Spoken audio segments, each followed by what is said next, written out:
Sizni yaxshi ko'rgan inson hech qachon ketmaydi deyishadi. Bu afsona. Ketadi. Ishoning, ketadi. U ketadi. Bir kuni oddiy haqiqatni tushunadi va ketadi.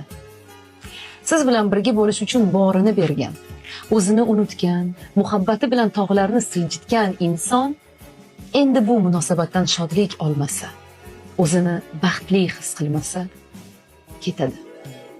U ketadi. Chunki u sizni ko'klarga ko'targan, yuragida podshoh qilgan. Lekin siz unga qo'l uzatmadingiz.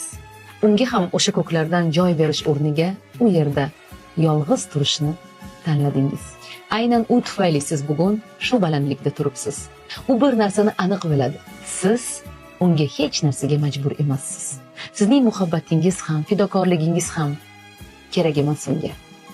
Va aynan shu narsa og'riqli. U siz uchun hamma narsadan kechgan. Siz esa shunchaki befarq bo'ldingiz. E'tiborsiz va sovuq inson bo'ldingiz. U ketadi. Jim, to'satdan ortiqcha gap so'zlarsiz. U sizdan hech narsa so'ramaydi. Na sevgi, na tushunish. Chunki haqiqiy muhabbat so'rab olinmaydi. Shuning uchun ham u shovqinsiz jimgina sizni tark etadi. Eng yomoni va og'riqlisi, bunday insonlar qaytib kelmaydi. Hech qachon. Ana shunday chiroyli maqola.